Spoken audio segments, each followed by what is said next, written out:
പരിശുദ്ധ മാർത്തോമാ ശ്ലീഹായുടെ സിംഹാസനത്തിൽ പൗരസ്ത്യ കാതോലിക്കായും മലങ്കര മെത്രാപ്പൊലീത്തായുമായിരുന്ന പരിശുദ്ധ ബസേലിയൂസ് ഔഗേൻ പ്രഥമൻ കാലം ചെയ്തിട്ട് 50 വർഷം തികയുകയാണ്. ഈ ചരമ കനക ജൂബിലി അവസരത്തിൽ അദ്ദേഹത്തെക്കുറിച്ച് 3 കാര്യങ്ങൾ മാത്രമാണ് ഞാൻ പറയാൻ ഉദ്ദേശിക്കുന്നത്. ഒന്നാമത്, അദ്ദേഹത്തിൻ്റെ വ്യക്തിപരമായ സ്വഭാവം. അത് സത്യത്തിൽ വിനയം എന്ന് പറയുന്ന ഒരു അടിസ്ഥാന സ്വഭാവത്തിൽ അധിഷ്ഠിതമാണ്. അദ്ദേഹത്തെ മലങ്കര മെത്രാപ്പൊലീത്തായുടെയും പൗരസ്ത്യ കാതോലിക്കായുടെയും പിൻഗാമിയായി തിരഞ്ഞെടുത്തപ്പോൾ അദ്ദേഹത്തിൻ്റെ മുൻഗാമിയും ഗംഭീരാശയനുമായിരുന്ന പരിശുദ്ധ ബസേലിയൂസ് ഗീവർഗീസ് ദ്വിതീയൻ പറഞ്ഞ ആദ്യത്തെ അതിനെക്കുറിച്ചുള്ള പരാമർശനം കൊള്ളാം, പക്ഷേ വിനയം സ്വല്പം കൂടുതലാണ്. അത് അദ്ദേഹത്തിൻ്റെ സഹജമായ ഒരു സ്വഭാവമാണ്. എല്ലാവരോടും താണു വീണൊരു സന്യാസിയെ പോലെ, ഞാനോ ചെറിയവൻ നിങ്ങളെല്ലാം വലിയവനെന്ന് പറയുന്ന ഒരു മനോഭാവം. പക്ഷെ അത് ഒരു താഴു വീഴുന്നതിൻ്റെയോ അല്ലെ ഒരു അടിമത്വത്തിൻ്റെയോ ഒന്നും ലക്ഷണമായി ആരും ധരിക്കേണ്ട. കാരണം അദ്ദേഹത്തിൻ്റെ ജീവിതത്തിൻ്റെ 3-4 ഘട്ടങ്ങളിലുണ്ടായിട്ടുള്ള 4 സംഭവങ്ങൾ എടുത്താൽ മതി. ഒന്ന്, അദ്ദേഹം വ്യക്തമായും വടക്ക് പാത്രിക്കീസ് കക്ഷിയുടെ ഇടയ്ക്ക് പാത്രിക്കീസ് കക്ഷിയിൽപ്പെട്ട ആളെന്നുള്ള നിലയിൽ നിൽക്കുമ്പോഴാണ് ഒന്നാം കാതോലിക്കായ 1912 വാഴിക്കുന്നത്. അന്ന് അദ്ദേഹം റമ്പാനാണ്.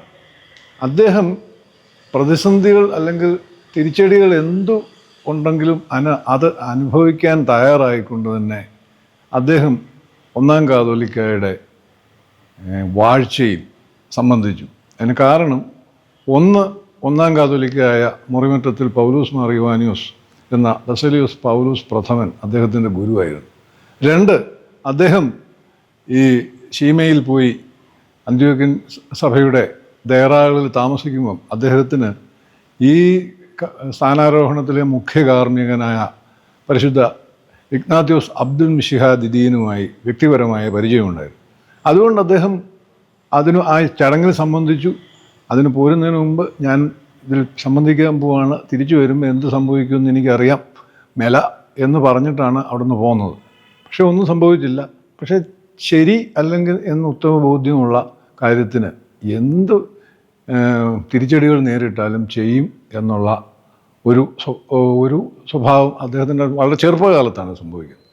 അതിനുശേഷം രണ്ടാമതായിട്ടുള്ള കാര്യം, അദ്ദേഹമായി സ്ഥാപിച്ച് പിരിച്ചെടുത്ത് പണിതുണ്ടാക്കി വളർത്തി അദ്ദേഹം മാനേജരായിരിക്കുന്ന ഒരു സ്കൂളിൻ്റെ മാനേജർ സ്ഥാനത്ത് നിന്ന് അദ്ദേഹത്തെ മാറ്റാൻ കടുത്ത സമ്മർദ്ദമുണ്ടായി. അദ്ദേഹത്തെ അപമാനിക്കുക എന്നുള്ളത് തന്നെയായിരുന്നു അതിൻ്റെ ലക്ഷ്യം. അദ്ദേഹം അതിനോട് ഒരു വിധത്തിലും എതിരായി പ്രതികരിച്ചില്ല. സ്കൂള് തകർന്നു പോകരുത്, അതുമാത്രമായിരുന്നു അദ്ദേഹത്തിൻ്റെ ഉദ്ദേശം. മൂന്നാമത്, എന്നിട്ട് അദ്ദേഹം മാനേജർ സ്ഥാനം ഒഴിയുന്ന രീതിയിലുള്ള ഒരു ഭരണഘടനയുടെ ഡ്രാഫ്റ്റ് ഒപ്പിട്ട് കൊടുത്തു. പക്ഷേ അവിടം കൊണ്ട് അത് അവസാനിച്ചു. ആ ഭരണഘടനയിട്ട് ആ സ്കൂളിന് പാസ്സായുമില്ല. അദ്ദേഹം മാനേജർ സ്ഥാനം ഒഴിയേണ്ടിയും വന്നില്ല. പക്ഷേ അദ്ദേഹം ആ പ്രസ്ഥാനമായിരുന്നു അദ്ദേഹത്തിൻ്റെ ഒരു മുൻഗണനയിലുണ്ടായിരുന്നു. മൂന്നാമത്തെ കാര്യം, അദ്ദേഹം പൗരസ്ത്യ കാതോലിക്കായുടെയും മലങ്കര മെത്രാപ്പൊലീത്തായുടെയും പിൻഗാമിയായി തിരഞ്ഞെടുത്തു കഴിഞ്ഞപ്പോൾ അതിന് കുറച്ചു കാലം മുമ്പാണ് മൂവാറ്റുപുഴ അരമന ഒന്നുമില്ലായ്മയിൽ നിന്ന് അദ്ദേഹം പണിതുണ്ടാക്കിയത്. ഒന്നാം കാതോലിക്ക കണ്ടനാടിൻ്റെ മെത്രാപ്പൊലീത്തായിരുന്നപ്പോൾ മേടിച്ചിട്ട് സ്ഥലത്തുള്ള ഒരു ചെറിയ കുടില് പോലെയുള്ളൊരു കെട്ടിടത്തിലാണ് അദ്ദേഹം താമസിച്ചുകൊണ്ടിരുന്നത്. അദ്ദേഹം നല്ലൊരു അരമന പണിതുണ്ടാക്കി കഴിഞ്ഞപ്പോൾ അദ്ദേഹത്തെ ഈ സ്ഥാനത്തേക്ക് തിരഞ്ഞെടുക്കുന്നു. ആ സമയത്ത് ഗീവർഗീസ് ദ്വിതീയൻ ഇദ്ദേഹത്തിൻ്റെ വളരെ അടുത്ത സുഹൃത്തായ ഒരു വൈദികനോട് പറഞ്ഞു, അച്ഛാ, അങ്ങേര് ഇത്രയും നല്ല അരമനയൊക്കെ അവിടെ ഉണ്ടാക്കിയിരിക്കുന്ന സമയത്ത് എനിക്കൊരു പേടിയുണ്ട്.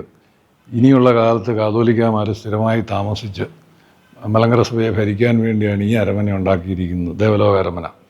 അവിടെ വന്ന് അദ്ദേഹം താമസിക്കണം. അദ്ദേഹത്തിന് ആ പുതുതായിട്ട് പണിത സ്വന്തം വീടിനോടുള്ള പ്രതിപത്തി കൊണ്ട് എങ്ങാനും അവിടെ തന്നെ തുടരുമോ എന്ന് അച്ഛനൊന്ന് ഉപദേശിക്കണമെന്ന് പറഞ്ഞു. അച്ഛൻ ചെന്ന് പറഞ്ഞു കഴിഞ്ഞപ്പോൾ ഔഗേൻ ബാവ പറഞ്ഞ മറുപടി, അച്ഛൻ എനിക്ക് ഒന്നിനോടും യാതൊരു പ്രത്യേക പ്രതിപത്തി ഇല്ലെന്ന് അച്ഛനറിയരുത്. അവിടെയാണ് കാതോലിക്ക താമസിക്കുന്നെങ്കിൽ ഞാൻ അവിടെ മാത്രമേ താമസിക്കുള്ളൂ. എൻ്റെ അറിവനുസരിച്ച് കാതോലിക്ക ആകുന്നതിന് മുമ്പ് യൂറിസിദ്ദീൻ ബാവ കാലം ചെയ്തപ്പോൾ മുതൽ മലങ്കര മെത്രാപ്പൊലീത്താസ്ഥാനം ഏറ്റെടുത്തപ്പോൾ തുടങ്ങി അദ്ദേഹം ഇവിടെയാണ് താമസം ഉറപ്പിച്ച് ഇവിടെ തന്നെ അന്ത്യതാമസവും ഉറപ്പാക്കി. ഇതാണ് അദ്ദേഹത്തിൻ്റെ ഈ വിനയത്തിൻ്റെ അല്ലെങ്കിൽ സ്വയം പരിത്യജിക്കുന്ന ഒരു പിതാവിൻ്റെ അല്ലെങ്കിൽ ഒരു ധൈറായക്കാരൻ്റെ മാതൃക.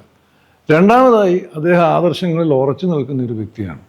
1964 അദ്ദേഹത്തെ വാഴിക്കുന്ന സ്ഥാനാരോഹണ ചടങ്ങിൽ മുഖ്യ കാർമ്മികത്വം വഹിക്കാൻ വന്ന അന്ത്യോക്യയുടെ ഇഗ്നാത്യോസ് യാക്കൂബ് തൃതീയൻ പാത്രിക്കീസ് അവസാന നിമിഷം ചില നിബന്ധനകൾ ഈ സിംഹാസനത്തിൻ്റെ അതിർത്തി സംബന്ധിച്ച് വെച്ചപ്പോൾ അദ്ദേഹത്തിൻ്റെ അധ്യക്ഷതയിൽ സുന്നോദോസ് കൂടി അത് വളരെ ഭംഗിയായ രീതിയിൽ അത് സാധ്യമല്ല എന്ന് പറഞ്ഞ് അതിൽ നിന്ന് ഒഴിവായി മലങ്കര സഭയെ ഒഴിവാക്കിയെടുത്തു. അതിന് അദ്ദേഹത്തിന് യാതൊരു മടിയുമില്ലായിരുന്നു. വിനയവും താഴ്മയും ഒന്നും അവിടെ ഒരു വിഷയമല്ലായിരുന്നു. വീണ്ടും മാർത്തോമാ ശ്ലീഹായുടെ സിംഹാസനത്തെ ചോദ്യം ചെയ്യുന്ന ഒരു സാഹചര്യം വന്നപ്പോൾ ആ ചെറിയ മനുഷ്യൻ വലിപ്പത്തിൽ ചടകുടഞ്ഞ് എഴുന്നേറ്റു. കൊടുത്ത മറുപടികൾ ചരിത്രത്തിൻ്റെ ഭാഗമാണ്, അതിന് വിശദീകരിക്കുന്നില്ല.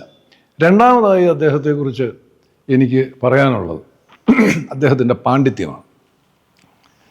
സുറിയാനി ഭാഷയിൽ 20-ാം നൂറ്റാണ്ട് കണ്ട ഏറ്റവും വലിയ, ലോകത്ത് ഏറ്റവും വലിയ പണ്ഡിതനായിരുന്നു പരിശുദ്ധ ഔഗേൻ പ്രഥമൻ ബാവ എന്ന് നമുക്ക് നിസ്സംശയം പറയാം. അദ്ദേഹത്തിന് സുറിയാനി, മലയാളം, സംസ്കൃതം, ഇംഗ്ലീഷ് ഈ ഭാഷകൾ അറിയായിരുന്നു. അതിൽ സുറിയാനിയിൽ അഗാധ പാണ്ഡിത്യം ഉണ്ടായിരുന്നു. ഇവിടെ ലഭ്യമായ പുസ്തകങ്ങൾക്ക് പകരം കൂടാതെ അന്ത്യോക്യൻ സഭയുടെ ദേറാകളിൽ പോയി പുസ്തകങ്ങൾ വായിച്ചും പകർത്തിയെടുത്തും തൻ്റെ സുറിയാനി ഭാഷ സഭാവിജ്ഞാനീയ പാണ്ഡിത്യം ഓരോ നിമിഷവും എന്ന് പറയുന്ന പോലെ മരണപര്യന്തം അദ്ദേഹം വികസിപ്പിച്ചുകൊണ്ടിരിക്കുകയായിരുന്നു. അദ്ദേഹം സുറിയാനിയിൽ നിന്ന് മലയാളത്തിലേക്ക് നമുക്കാവശ്യമുള്ള ആരാധനാക്രമങ്ങൾ മുഴുവൻ തന്നെ പരിഭാഷപ്പെടുത്തി, ഗദ്യത്തിലും പദ്യത്തിലും.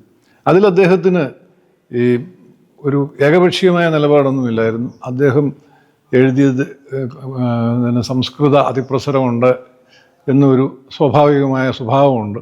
അപ്പോൾ അത് സഭാകവി CP ചാണ്ടി സാറിനെ പോലെയുള്ളവരുടെ സഹായം തേടി അതിൻ്റെ സാഹിത്യ ഭംഗി പൂർത്തീകരിക്കുന്നതിന് അദ്ദേഹത്തിന് യാതൊരു മടിയുമില്ലായിരുന്നു. അതിൽ അദ്ദേഹം ഒരു അഹംഭാവമൊന്നും കാണിച്ചില്ല. എന്ന് മാത്രമല്ല, അദ്ദേഹം പല കൃതികളും സ്വന്തമായി എഴുതിയുണ്ടാക്കി. അതായത് സുറിയാനിയിൽ നമ്മൾ ഉപയോഗിക്കുന്ന അതേ രീതിയിൽ.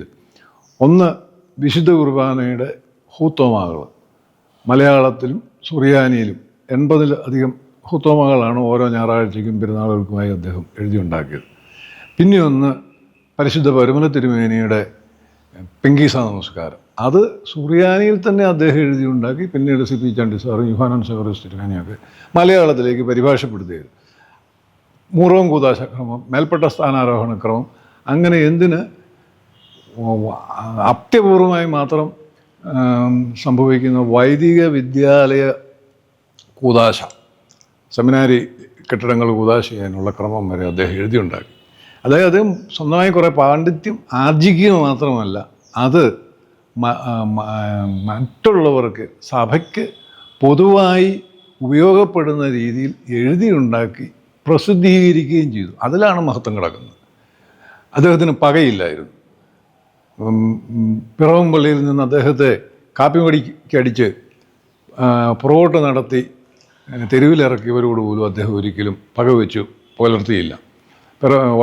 മുമ്പേ പറഞ്ഞ സ്കൂളിൻ്റെ കേസിൽ അദ്ദേഹത്തിന് എതിരെ ശക്തമായി നിന്നവനോട് പോലും ക്ഷമിക്കുകയും അതിൽ തന്നെ ദുഃഖിതനായ മറ്റൊരു വൈദികനെ കൊണ്ട് ഇപ്പോൾ തന്നെ ക്ഷമിച്ച് കയ്യസ്തൂരി കൊടുക്കണമെന്ന് പറഞ്ഞ് അവരെയും തമ്മിൽ ഒരുമിപ്പിക്കുകയും ചെയ്ത ഒരു മഹാനായിരുന്നു അദ്ദേഹം. ഞാൻ അവസാനിപ്പിക്കുകയാണ്. തന്നെ ഏൽപ്പിച്ച താലന്തുകൾ അവസാന നിമിഷം വരെ ഒരു വിശ്രമം ഇല്ലാതെ എന്ന് പറയാം അദ്ദേഹം നടപ്പിലാക്കി. അദ്ദേഹത്തിലെ ഗുരുവിനെക്കുറിച്ച് വളരെ ചുരുങ്ങിയ കാലം മാത്രം അദ്ദേഹത്തിൻ്റെ ശിഷ്യനായിരുന്ന കണിയാമ്പറമ്പിൽ കുര്യൻ റീഷ് കോറപ്പിസ്കോപ്പ പറഞ്ഞത്, അദ്ദേഹത്തേക്കാൾ വലിയൊരു ഗുരുവിനെ ഞാൻ എൻ്റെ ജീവിതത്തിൽ കണ്ടിട്ടില്ല. എൻ്റെ എല്ലാ ഉയർച്ചയ്ക്കും കാര്യം അദ്ദേഹത്തിൻ്റെ അടുത്തുള്ള ശിക്ഷണമാണ് എന്ന് പറയത്തക്ക വിധം അത്ര നല്ലൊരു ഗുരുവായിരുന്നു അദ്ദേഹം. അദ്ദേഹത്തിൻ്റെ ഈ ഇഹലോകവാസം വെടിഞ്ഞതിൻ്റെ 50-ാം വാർഷികം ആഘോഷിക്കുന്ന ഈ സമയത്ത് നമുക്ക് അദ്ദേഹത്തെ സ്മരിക്കാം, അദ്ദേഹത്തിനായി പ്രാർത്ഥിക്കാം, അദ്ദേഹത്തിൻ്റെ ഓർമ്മകൾക്ക് മുമ്പിൽ, അദ്ദേഹത്തിൻ്റെ സംഭാവനകൾക്ക് മുമ്പിൽ നമ്മുടെ ശിരസ്സ് നമിക്കാം.